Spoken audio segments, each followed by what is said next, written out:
네, 진보당 부대변인 이미선입니다. 브리핑 시작하겠습니다. 첫 번째 브리핑입니다. 중증 장애인의 자립을 돕는 최소한의 규정도 어기는 정부기관, 당장 시정하십시오.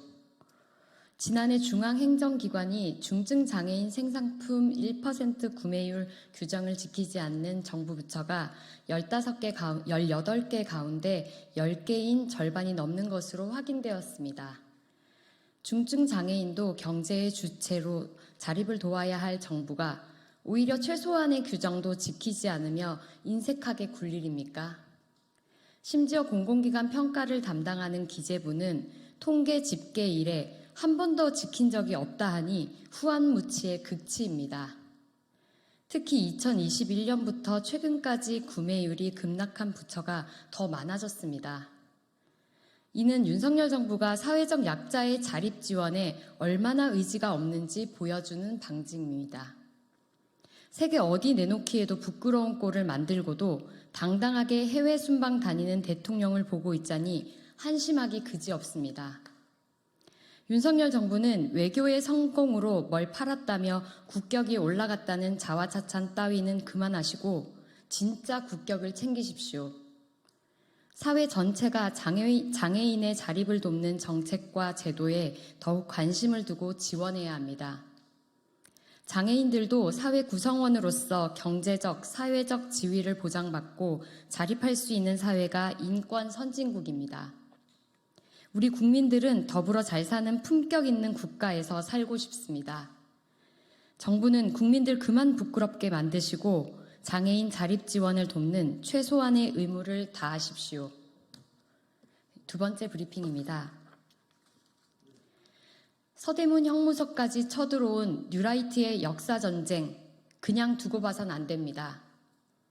서대문 형무소를 운영 관리하는 서울시 서대문구에서 역사인문학 아카데미를 이승만, 박정희, 전두환 집권 시기에 대한민국 근현대사를 이해하자는 취지로 이달 말부터 진행한다고 밝혔습니다. 그런데 그 강의를 진행하는 강사가 반일 종족주의 공동 저자로 대표적인 뉴라이트 인사인 한 인터넷 매체 기자였습니다. 강의에 대한 해설도 건국, 근대화, 선진화를 주제로 한다며 이승만의 건설, 박정희의 도약, 전두환의 선진국으로 진입시킨 위대한 시대라는 설명을 덧붙였습니다. 독립운동 단체들은 거세게 강의하고 있습니다. 특히나 서대문구의 강의 운영이 당혹스러운 것은 지난해 10월 홍범도 장군 순국 80주기 추모 부스를 서대문 형무소 앞에 설치하는 일을 정치, 사회적으로 민감한 사안이라며 막았던 전적이 있었기 때문입니다. 그동안 서대문 형무소에서 광복회가 진행해온 이달의 독립운동가 선양사업도 내년에는 예산 전액 삭감을 통보한 상태이기 때문이기도 합니다.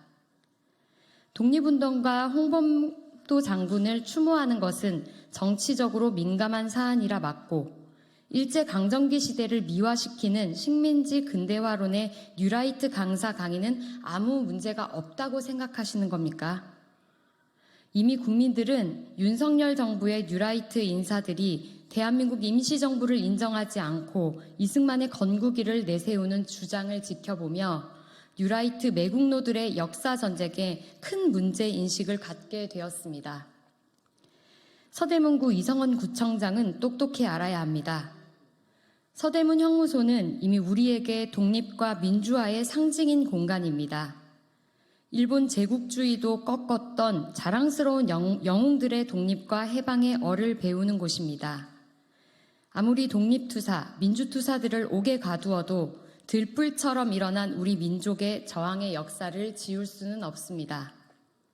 서대문 구청장은 뉴라이트 매국노들을 앞세운 역사전쟁 멈추십시오. 역사가 심판할 것입니다. 이상 브리핑 마치겠습니다. 고맙습니다.